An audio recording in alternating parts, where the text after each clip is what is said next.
మరి కాసేపట్లో కొండగట్టుకు AP deputy CM Pawan Kalyan చేరుకోనున్నారు. జనసేనాని రాకతో భారీ బందోబస్తు ఏర్పాటు చేస్తున్నారు పోలీసులు. అంజన్న క్షేత్రానికి భారీగా తరలి వస్తున్నారు జన సైనికులు, అభిమానులు. టీటీడీ నిధులతో నిర్మించేటువంటి భవనాలకు భూమి పూజ చేయనున్నారు పవన్.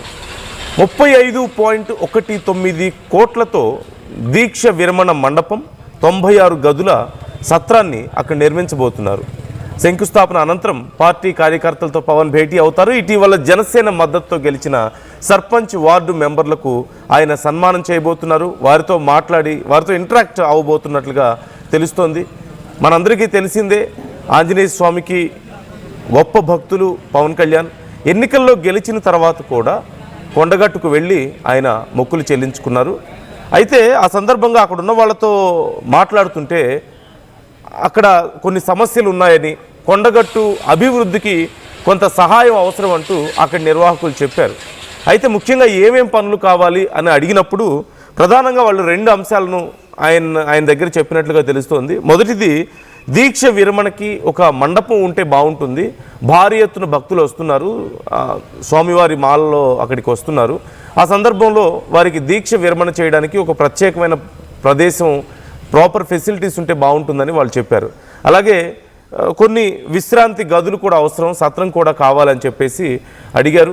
ఈ నేపథ్యంలో వెంటనే టీటీడీ చైర్మన్తో మాట్లాడి కొండగట్టు అభివృద్ధికి కావాల్సినటువంటి నిధుల గురించి ఆయన ఆమోదింపజేసినట్లుగా తెలుస్తుంది. ఈ నేపథ్యంలో 35 కోట్ల 19 లక్షలతో కొండగట్టు అభివృద్ధికి పవన్ కళ్యాణ్ వెంటనే శ్రీకారం చుట్టారు. ఆ నిధులు వెంటనే విడుదలయ్యేలా కూడా చూశారు.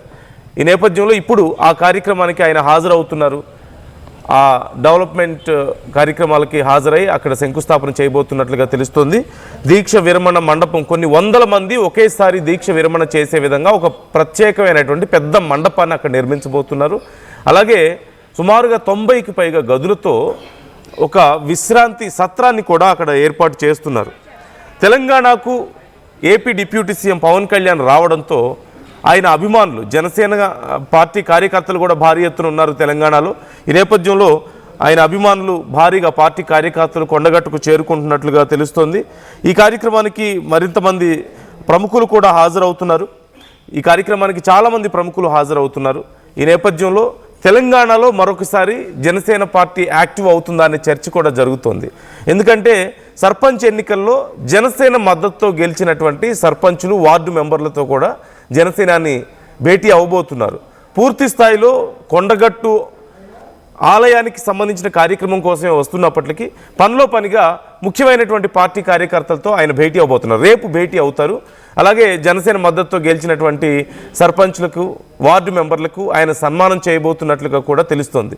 ఈ సందర్భంగా ఆయన రేపు జరగబోతున్నటువంటి కార్యక్రమంలో ఏం చెప్పబోతున్నారు, ఈరోజు కొండగట్టు అంజన్నకి అక్కడ ప్రత్యేకంగా ఆయన పూజలు చేసిన తర్వాత, ఆ అభివృద్ధి కార్యక్రమాలకు శంకుస్థాపన చేసిన తర్వాత ఆయన కార్యాచరణ ఏ విధంగా ఉండబోతోంది, ఆయన తెలంగాణలో ఉన్నటువంటి జనసేనకు ఎలాంటి దిశానిర్దేశం చేయబోతున్నారు, జనసేనలో యాక్టివ్ అవ్వాలని ఆయనకు భారీ ఎత్తున అభిమానులు ఉన్నారు, జనసేన కార్యకర్తలు ఉన్నారు. సర్పంచ్ ఎన్నికల్లో కూడా జనసేన కార్యకర్తలు చాలా యాక్టివ్గా ఉన్నారు. వారి మద్దతుతో చాలామంది సర్పంచులు, అలాగే వార్డు మెంబర్లు గెలిచినటువంటి తీరు మనం చూసాం. ఈ నేపథ్యంలో వారితో ఈయన భేటీ అవ్వబోతున్నారు. ఈ సందర్భంగా తెలంగాణలో ఇప్పుడు జనసేన మరొకసారి యాక్టివ్ అయ్యే అవకాశాలు ఉన్నాయా అనే చర్చ పెద్ద ఎత్తున జరుగుతోంది. జనసేనని యాక్టివ్ చేయాలన్న ఆలోచన ఆయనకి ఎప్పటి నుంచో ఉంది. చాలా సందర్భాల్లో మాట్లాడారు. తెలంగాణలో కూడా ఆయనకు భారీగా అభిమానులు ఉన్నారని, కార్యకర్తలు ఉన్నారని, కార్యకర్తలు కోరుకుంటున్నారని, పార్టీ యాక్టివ్ చేయాలని అనుకున్నారు. గతంలో కూడా కొన్నిసార్లు ఆలోచించినప్పటికీ అప్పుడున్నటువంటి రాజకీయ సమీకరణాల దృష్ట్యా కుదరలేదు. అయితే అంటే ఇండివిజువల్గా వెళ్ళాలా, లేకపోతే బీజేపీతో కలిసి వెళ్ళాలా, ఇలా రకరకాల చర్చలు. టీడీపీ, బీజేపీ, జనసేన కలిసి కూడా ఇక్కడ ఎన్నికల్లో కానీ ఇక్కడ రాజకీయాల్లో మళ్ళీ యాక్టివ్ అవుతాయి ఏపీలో లాగా అని చెప్పేసి ఒక చర్చ జరిగింది. కానీ అటు జూబ్లీహిల్స్ ఎన్నికల సందర్భంగా కానీ, లేదంటే పంచాయతీ ఎన్నికల సందర్భంగా కానీ ఇలాంటి ఒక ప్రత్యేకమైనటువంటి పొత్తు కుదరకపోయినప్పటికీ కూడా జనసేన మద్దతుతో చాలామంది వార్డు మెంబర్లు, సర్పంచులు గెలిచిన నేపథ్యంలో మరొకసారి జనసేన, తెలంగాణలో జనసేన అనే చర్చ ఇప్పుడు పెద్ద ఎత్తున జరుగుతుంది. అందులోనూ AP deputy CM Pawan Kalyan కొండగట్టుకు రానున్న నేపథ్యంలో ఇక్కడ ప్రత్యేక ఏర్పాట్లు కూడా చేయడం జరిగింది. ఈ అంశానికి సంబంధించి డీటెయిల్స్ తెలుసుకుందాం. చంద్రశేఖర్ జాయిన్ అవుతున్న మా ప్రతినిధి. చంద్రశేఖర్, ఇవాళ రేపు పవన్ కళ్యాణ్ కార్యాచరణ ఏ విధంగా ఉంది, ఆయన షెడ్యూల్ ఏ విధంగా ఉంది, అక్కడ కొండగట్టు అభివృద్ధి కార్యక్రమాలకు ఆయన శంకుస్థాపన చేయబోతున్నట్లుగా తెలుస్తోంది, దానికి సంబంధించి డీటెయిల్స్ ఏంటి?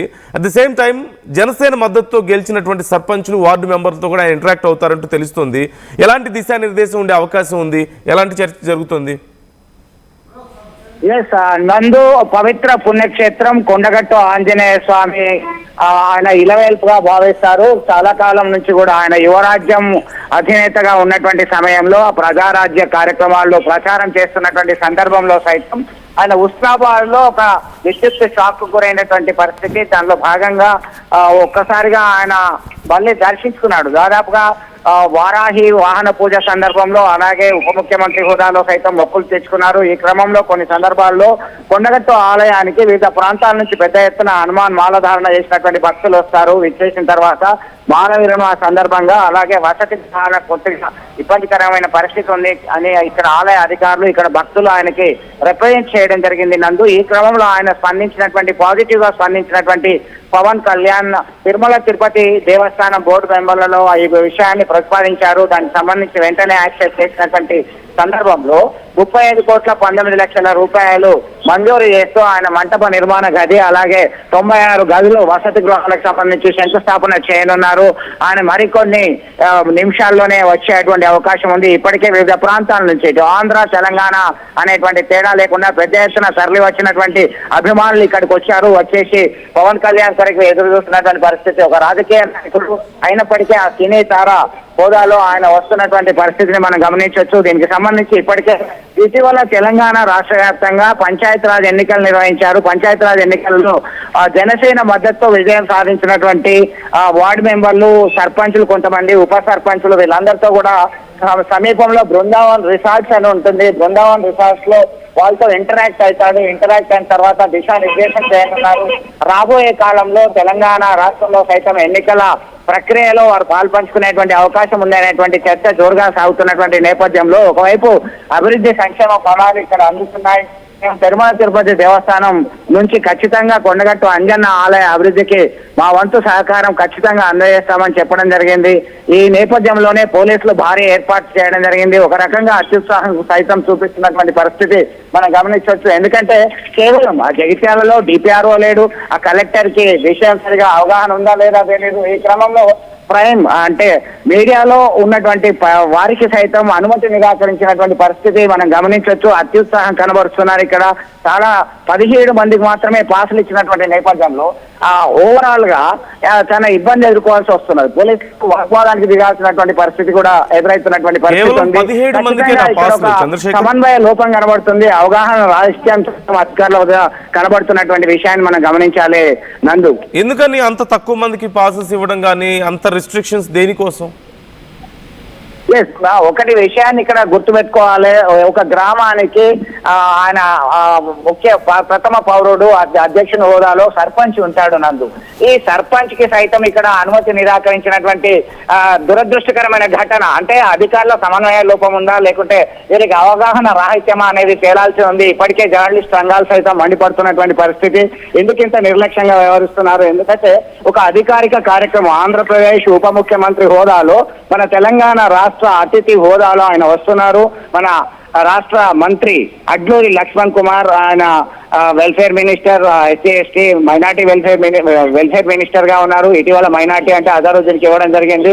దీనికి సంబంధించి స్థానిక ఎమ్మెల్యే చొప్పదండి ఎమ్మెల్యే మేడిపల్లి సత్యం వీళ్ళందరూ కూడా ఒకసారి సమన్వయం చేస్తామని ప్రయత్నం చేసినప్పటికీ కూడా ఒక ల్యాక్ ఆఫ్ కోఆర్డినేషన్ అనేది కొట్టొచ్చినట్టు కనబడుతుంది. దీంతో అభిమానులు కొద్దిగా అసహనానికి గురవుతున్నారు. ఎక్కడికక్కడ బందోబస్తు ఏర్పాటు చేయడం జరిగింది. అఫ్ కోర్స్ ఖచ్చితంగా గ్రామ ప్రథమ పౌరునికైనా కానీ అనుమతి లేకుండా ఎలా అనేటువంటి విమర్శలు ఎదుర్కోవాల్సి వస్తున్నది. మరొక కోణంలో చూడలేము చంద్రశేఖర్, ఇప్పుడు కొండగట్టు అంజన్న చాలా పవర్ఫుల్ అంటూ నమ్ముతారు. ఆయన పవన్ కళ్యాణ్ గారు కూడా ఎన్నికల తర్వాత గెలిచిన తర్వాత కొండగట్టుకు వచ్చి మొక్కులు చెల్లించుకున్నటువంటి పరిస్థితి మనం చూసాం. అయితే ఇప్పుడు తెలంగాణలో ఉన్నటువంటి ఆలయం కదా, మరి ఇక్కడి రాజకీయాల నుంచి బయటే ఉందా ఈ అంశం? అంటే తెలంగాణ ప్రభుత్వం ఎందుకు డెవలప్ చేసుకోలేకపోయింది అనే ప్రశ్న కానీ, అంటే తెలంగాణ ప్రభుత్వానికి వాళ్ళు రిక్వెస్ట్ చేసుకోలేదా? అక్కడ ఏపీ డిప్యూటీ సీఎం వచ్చి ఇక్కడ డెవలప్ చేయాల్సిన పరిస్థితి అనే ఇలాంటి ప్రశ్నలు ఈ కోణంలో చూసే అవకాశం ఏం లేదా? ఖచ్చితంగా మీరు అన్నట్టుగా తెలంగాణ రాష్ట్రంలో ఇది అత్యంత పవిత్రమైన ప్రసిద్ధి చెందిన పుణ్యక్షేత్రము. ఈ పుణ్యక్షేత్రానికి సంబంధించి ఒకంత గతంలో రాష్ట్ర ముఖ్యమంత్రిగా కేసీఆర్ ఉన్నప్పుడు ఇక్కడ పర్యటించడం జరిగింది. ఆ పర్యటించినటువంటి నేపథ్యంలో సుదీర్ఘమైనటువంటి సమన్వయం ఏర్పాటు చేసి సమీక్ష సమావేశాలు ఏర్పాటు చేయడం జరిగింది. అభివృద్ధికి ఖచ్చితంగా నిధులు ఇస్తామన్నారు. కొంతమేరకు నిధులు మంజూరు చేయడం జరిగింది. అయితే ఇప్పటికీ నత్తనడక నడుస్తుంది అభివృద్ధి అనేది విమర్శలు వస్తున్నటువంటి పరిస్థితి. మన కేంద్ర హోంశాఖ సహాయ మంత్రి బండి సంజయ్ సైతం పలుమార్లు కోరడం జరిగింది. ఈ ప్రాంతంలో పర్యటించినప్పుడు ప్రసాద్ అనే స్కీమ్ కింద మీరు అప్లై చేసుకుంటే, దరఖాస్తు చేస్తే ఖచ్చితంగా కేంద్ర ప్రభుత్వ నిధులు సైతం ఇవ్వడానికి మేము సిద్ధంగా ఉన్నామని చెప్పడం జరిగింది. ఈ క్రమంలోనే వీరంతా కూడా ఒక రకమైన చర్చ జరుగుతుంది. గత పాలకులు ప్రస్తుత పాలకులు ఎందుకు దీన్ని అభివృద్ధి చేయలేకపోయారు, ఆంధ్రప్రదేశ్ నుంచి తిరుమల తిరుపతి దేవస్థాన బోర్డు నుంచి తీసుకురావాల్సినటువంటి పరిస్థితి అనేది ఒక రకంగా ఉంది. మరొక రకంగా చూస్తే సరే ఎవరు చేసినా కానీ తిరుమల తిరుపతి దేవస్థానం అనేది ప్రపంచవ్యాప్తంగా ఉన్నటువంటి ఆలయాలకి హిందూ సంప్రదాయాలు, సనాతన సంస్కృతి సంప్రదాయాలని, సనాతన ధర్మాన్ని రక్షించడానికి తన వంతు సహాయ సహకారాలు అందిస్తున్నటువంటి పరిస్థితి మనం గమనించవచ్చు. దీనిలో భాగంగానే ఇదంతా కూడా ఒక చర్చ అయితే జరుగుతున్నటువంటి పరిస్థితి. నందు రాజకీయంగా ఎలా ఉండబోతుంది చంద్రశేఖర్? అంటే సర్పంచులతోనూ వార్డు మెంబర్లతోనూ ఆయన భేటీ అవ్వబోతున్నారంటూ తెలుస్తోంది. ఆయన పార్టీ ముఖ్యమైనటువంటి నాయకులతో కూడా భేటీ అవుతారంటూ తెలుస్తుంది. సో వారికి ఏమైనా దిశానిర్దేశం చేసే అవకాశం ఉందా? ఇప్పుడు ఈ సందర్భంగా ఇక తెలంగాణలో మరొకసారి జనసేనని మరింత యాక్టివ్ చేసే ప్రయత్నాలు ఏమైనా కనిపిస్తున్నాయా? చాలా రోజుల నుంచి అభిమానులు అడుగుతున్నారు ఆయన్ని తెలంగాణలో కూడా యాక్టివ్ అవ్వమని చెప్పేసి. ఖచ్చితంగా కొద్దిపాటిగా ప్రాబల్యం ఉంటుంది. ఎందుకంటే గ్రామీణ స్థాయిలో వార్డు మెంబర్లు, ఉప సర్పంచులు, కొంతమంది సర్పంచులు జనసేన బలపరిచినటువంటి వాళ్ళు కొన్ని ప్రాంతాల్లో ఎంపిక కావడం జరిగింది. అది చాలా తక్కువ స్థాయిలోనే అని చెప్పుకోవచ్చు. అయినప్పటికీ హైదరాబాదు, ఇతర ప్రాంతాలు, వివిధ గ్రామీణ ప్రాంతాల నుంచి సైతం అభిమానులు, భక్తులు ఇక్కడ పెద్ద ఎత్తున తరలి వచ్చారు. మరొక విషయాన్ని ఇక్కడ గుర్తించుకోవాల్సినటువంటి అవసరం ఉంది. జనసేన పార్టీ కార్యకలాపాలు విస్తరించడానికి మనం ముందుకెళ్దామనేటువంటి కోణంలో సైతం ఒక అడుగు వేస్తున్నట్టుగా భావించవచ్చు. దీనిలో ఎలాంటి కీలకమైనటువంటి దిశానిర్దేశం చేయనున్నారు, ఎట్లాంటి సూచనలు చేయనున్నారు అనేటువంటి సర్వత్రా ఆసక్తి నెలకొంది. ఎందుకంటే రాబోయే కాలంలో ఇతర పార్టీలు ఎట్లయితే ఆంధ్రప్రదేశ్ లో మహాకూటమి లాగా ఉందో, ఆ కూటమి ప్రభుత్వం కొనసాగుతుందో, రాబోయే కాలంలో ఇక్కడ సైతం అలా కూటమి గట్టేటువంటి అవకాశాలు ఉన్నాయా? ఎందుకంటే ఇతనికి రాజకీయ నాయకుని కన్నా ఎక్కువ హీరో, ఒక స్టార్ హీరోగానే భావిస్తున్నారు. పొలిటికల్లీ ఆయన సక్సెస్ అయ్యారు. డిప్యూటీ చీఫ్ మినిస్టర్ గా ఉన్నప్పటి నేపథ్యంలో ఈ క్రమంలోనే ఒక చర్చ అయితే జోరుగా సాగుతుంది. ఎలా ఉండబోతుంది రాజకీయ పరిణామాలు అనేటువంటి కోణంలో చర్చ జరుగుతుంది. Nandu right. Thank you Chandrashekar. Updates అందిస్తుండండి ఎప్పటికప్పుడు పవన్ పర్యటనకు సంబంధించి. ఈ కార్యక్రమంలో టీటీడీ చైర్మన్ బిఆర్ నాయుడు, అలాగే AP MLC P Hariprasad, Choppadandi MLA Medipalli Satyam, TTD board సభ్యులు మహేందర్ రెడ్డి, శంకర్ గౌడ్, అలాగే AP police housing corporation chairman Kalyanam Shiva Srinivas తదితరులు ఈ కార్యక్రమంలో కూడా పాల్గొనబోతున్నట్లుగా తెలుస్తోంది. ఇక్కడ మూడు ముఖ్యమైన అంశాలు, మూడు ముఖ్యమైనటువంటి కోణాలు ఇక్కడ చూడాలి. బట్ బిఫోర్ దాట్ అక్కడ పోలీసులు కొంత ఎక్కువ రిస్ట్రిక్షన్ చేస్తున్నట్లుగా తెలుస్తోంది. ఈవెన్ స్థానికులకు కానీ, స్థానిక సర్పంచ్ కానీ ఎవరికి కూడా పర్మిషన్ ఇవ్వడం లేదు, కొంత అత్యుత్సాహం చూపిస్తున్నారు అంటూ మా ప్రతినిధి చంద్రశేఖర్ చెప్తున్నారు స్థానికంగా ఉన్నటువంటి పరిస్థితులను. సో మూడు ముఖ్యమైనటువంటి కోణాలు. మొదటిది, టీటీడీ నిధులు తీసుకొచ్చి 35 కోట్లు 19 లక్షలు టీటీడీ నిధులు తీసుకొచ్చి జనసేనాని పవన్ కళ్యాణ్ అక్కడ అభివృద్ధి కార్యక్రమాలకు శ్రీకారం చుడుతున్నారు. మంచి విషయం. తెలంగాణలో ఉన్నటువంటి టెంపుల్ కొండగట్టు ఆలయానికి ఆయన ఆంజనేయ స్వామికి మహాభక్తుడు. ఈ నేపథ్యంలో ఆంజనేయ స్వామి భక్తుడిగా ఆ ఆలయానికి అవసరం ఉన్న నేపథ్యంలో ఆయన చేయగలిగినంత ఆయన చేస్తున్నారు. టీటీడీతో మాట్లాడారు. టీటీడీ నిధులతో దేశవ్యాప్తంగా ఎన్నో ఆలయాలు నిర్మిస్తున్నారు, ఎన్నో ఆలయాల అభివృద్ధి చేస్తున్నారు, పునర్నిర్మాణ కార్యక్రమాలు కూడా జరుగుతున్నాయి. అంటే పాత ఆలయాలు పాడైపోయి ఎవరు పట్టించుకోకుండా ఉన్నటువంటి ముఖ్యమైనటువంటి ఆలయాలని తిరిగి నిర్మించి అభివృద్ధి చేసే కార్యక్రమాలు జరుగుతున్నాయి. అందులో భాగంగా ఇప్పుడు కొండగట్టుకు కూడా కొంత నిధుల్ని టీటీడీ ఇవ్వడం జరిగింది. చాలా మంచి విషయం ఇది. ఖచ్చితంగా అక్కడ సుమారుగా 2000 మంది దీక్ష తీసుకొని వచ్చినటువంటి భక్తులు దీక్ష విరమణ చేయడానికి అవసరమైనటువంటి మండపాన్ని ఏర్పాటు చేస్తున్నారు. అలాగే 96 గదులతో ఒక విశ్రాంతి సత్రాన్ని కూడా అక్కడ నిర్మించబోతున్నారు. సో ఇది చాలా మంచి పరిణామం. ఎవరు చేసినా అభివృద్ధి అనేది, ఆలయాల అభివృద్ధి చేయడం అనేది చాలా మంచి పరిణామం. అందులోనూ కొండగట్టు అంజన్న చాలా శక్తివంతమైనటువంటి దేవుడు. ఆయనకి అక్కడికి చాలామంది భక్తులు వెళ్తూ ఉంటారు, కొన్ని వేల సంఖ్యలో భక్తులు వెళ్తూ ఉంటారు, మనం చూస్తూ ఉంటాం. సో ఇదొక విషయం.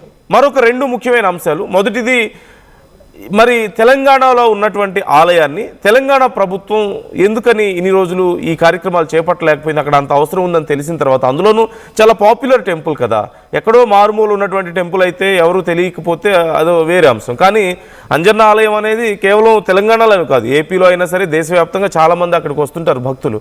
మరి తెలంగాణ ప్రభుత్వం ఈ విషయం ఎందుకని చూసుకోలేకపోయింది ముందే? కాంగ్రెస్ గవర్నమెంట్ ఇప్పుడు ఖచ్చితంగా బీఆర్ఎస్ ఈ విషయంలో విమర్శలు చేసే అవకాశం ఉంటుంది. గతంలో కేటీఆర్ ఇప్పటికే నిధులు కేటాయించారు కాబట్టి ఇదొక అంశం. రాజకీయంగా ఈ కోణంలో కూడా ఖచ్చితంగా చూడాల్సిన అంశం. వీటన్నిటితో పాటు ఇప్పుడు జనసేనాని తెలంగాణకు వస్తున్న నేపథ్యంలో అంజన్న ఆలయంలో ఆయన అభివృద్ధి కార్యక్రమాలు చేయడంతో పాటు రేపు పార్టీ కార్యకర్తలతో భేటీ అవ్వబోతున్నారు. తమ పార్టీ మద్దతుతో గెలిచిన సర్పంచ్ వార్డు మెంబర్లతో ఆయన ఇంటరాక్ట్ అవ్వబోతున్నారు. వాళ్ళకి సన్మానం చేయబోతున్నట్లుగా తెలుస్తోంది. మరి తెలంగాణలో ఈ సందర్భంగా మరింత యాక్టివ్ అయ్యే ప్రయత్నం జనసేన చేస్తుందా అంటే, అభిమానులు ఎప్పటి నుంచో కోరుతున్నారు, ఎప్పటి నుంచో రిక్వెస్ట్ చేస్తున్నారు, ఇక్కడ కూడా యాక్టివ్ చేయండి, ఇక్కడ కూడా పోటీ చేయండి అని చెప్పి కోరుతున్నారు జనసేనాన్ని. జనసేన కూడా ఆలోచనలో ఉంది. గతంలో కూడా కొన్ని ప్రయత్నాలు మనం చూసాం. కానీ ముఖ్యంగా ఇప్పుడు జనసేన మద్దతుతో కొంతమంది వార్డు మెంబర్లు, సర్పంచ్లు గెలవడం, ఆ తర్వాత జనసేనని కూడా ఈ విషయాన్ని అడ్రస్ చేశారు. మేము వాళ్ళందరికీ నేను శుభాకాంక్షలు తెలియజేస్తున్నానని చెప్పి అడ్రస్ చేశారు. రేపు వాళ్ళతో ఇంటరాక్ట్ అవ్వబోతున్నారు. ఈ సందర్భంగా మరొకసారి యాక్టివ్ అయ్యే అవకాశాలు క్లియర్గా కనిపిస్తున్నాయి. రేపు ఒక దిశానిర్దేశం ఉండే అవకాశాలు కనిపిస్తున్నాయని చెప్తున్నారు. జనసేనలో ఆ ఉత్సాహం కనిపిస్తోంది. కాకపోతే ఇక్కడ ముఖ్యమైన ఈక్వేషన్, చాలా రోజుల నుంచి యాక్టివ్ అవ్వలేకపోవడానికి ముందుకి వెనక్కి వెళ్తుంది ఈ విషయం. కారణం మనం క్లియర్గా చూస్తున్నాం. ఓ పక్క జనసేన ఇక్కడ ఏపీలో చాలా యాక్టివ్గా ఉంది, అక్కడ చాలా బలంగా ఉన్నారు, తెలంగాణలో యాక్టివ్ అవ్వాలని ప్రయత్నిస్తున్నారు. కానీ ఈక్వేషన్స్ కుదరడం లేదు. ఏమని? ఓ పక్క బీజేపీ అటు ఇటుగా ఉంది. ఒకనొక టైంలో అసలు మేమే ఇక ఆల్టర్నేట్ అని చెప్పుకొని, గతంలో బీఆర్ఎస్ అధికారంలో ఉన్నప్పుడు మేమే ఆల్టర్నేట్ చెప్పుకున్నటువంటి బీజేపీ ఇప్పుడు 3వ స్థానంలో పడిపోయింది. చాలా పేలవమైనటువంటి పర్ఫార్మెన్స్ చూపిస్తుంది ఎన్నికల్లో. ఈ నేపథ్యంలో బీజేపీకి ఒక ఉత్సాహం కావాలి, శక్తి కావాలి, ఒక సపోర్ట్ కావాల్సిన అవసరం ఉంది. మరోవైపు టీడీపీ కూడా ఎప్పటి నుంచో ఆలోచనలు చేస్తుంది. చంద్రబాబు కూడా ఆలోచనలు చేస్తున్నారు. తెలంగాణలో పార్టీని మళ్ళీ విస్తరించాలి, పెద్ద ఎత్తున కార్యక్రమాలు పోటీ చేసే స్థాయికి వెళ్ళాలని చెప్పి జనసేన అదే ఆలోచనలో ఉంది. కానీ ఇండివిజువల్గా వస్తారా? గతంలో కూడా సర్పంచ్ ఎన్నికల్లో కానీ ఏ ఎన్నికల్లో అయినా సరే చాలా క్వశ్చన్స్ ఇక్కడ ఎదురవుతున్నాయి. ఇండివిజువల్గా జనసేన వస్తుందా, లేకపోతే ఇక్కడ బీజేపీకి మద్దతు ఇస్తుందా, లేదంటే ఏపీలో చాలా సక్సెస్ఫుల్ ఈక్వేషన్ అయినటువంటి టీడీపీ, జనసేన, బీజేపీ ఈక్వేషన్ని తెలంగాణలో కూడా అమలు చేస్తారా అన్నప్పుడు గతంలో బీజేపీ అందుకు కొంత అనుకూలంగా స్పందించలేదు. వద్దు, ఇక్కడికి వస్తే మళ్ళీ నెగిటివ్ అవుతుందేమో, ఏపీ పార్టీలు ఇక్కడికి ప్రభావం చూపించడానికి ప్రయత్నం చేస్తున్నాయన్న ఆలోచన వస్తుందేమో అన్న ఉద్దేశంతో ఇండివిజువల్గానే వెళ్ళారు. కానీ బీజేపీ కూడా అంత ప్రభావం చూపించలేకపోయినటువంటి పరిస్థితి. సో ఇప్పుడు బీజేపీకి కూడా మద్దతు అవసరం అవుతుంది. మరి ఇలాంటి సందర్భంలో టీడీపీ, జనసేన కూడా ఎలాగో ప్రయత్నాలు చేస్తున్నాయి కాబట్టి, ఎలాగో ఈ ఏపీలో సక్సెస్ఫుల్ ఈక్వేషన్ కాబట్టి మరి తెలంగాణలో కూడా అదే చేస్తారా? అది చేస్తే మళ్ళీ రాజకీయ సమీకరణాలు చాలా మారే అవకాశం ఉంటుంది. ఏపీ పార్టీలని లేదంటే ఏపీ నాయకులని ఇప్పటికే బీఆర్ఎస్ కొంత హడావుడి చేసే ప్రయత్నం చేస్తుంది ఈ అంశాన్ని పట్టుకొని. సో ఓవరాల్గా ఇలాంటి విషయాలకు సంబంధించి కూడా ఇప్పుడు చర్చ జరిగే అవకాశం ఉంది. జనసేనని ఓవరాల్గా యాక్టివ్ చేసే ఆలోచన అయితే చాలా క్లియర్గా కనిపిస్తోంది. అన్నిటికీ మించి కొండగట్టుకు జనసేనని ఇలా మద్దతుగా నిలవడం చాలా మంచి పరిణామంగానే చెప్పుకోవాలి. సో ఈ అంశానికి సంబంధించి మీ అభిప్రాయాలు ఎలా ఉన్నాయి? కొండగట్టు సాక్షిగా ఇక జనసేన మరొకసారి తెలంగాణలో యాక్టివ్ అవబోతోందా? మరోవైపు టీటీడీ నుంచి నిధులు తెచ్చి కొండగట్టుని డెవలప్ చేయడం కరెక్టే, మంచి పరిణామమే. కానీ తెలంగాణ ప్రభుత్వం ఎందుకని ఈ విషయంలో చొరవ తీసుకోలేకపోయిందనే ప్రశ్న ఖచ్చితంగా వస్తుంది. ప్రతిపక్షాలు ఈ విషయాన్ని లేవనెత్తే అవకాశం ఉంది కదా. సో ఈ అంశానికి సంబంధించి మీ అభిప్రాయాలు ఎలా ఉన్నాయి? కామెంట్ చేసే ప్రయత్నం చేయండి.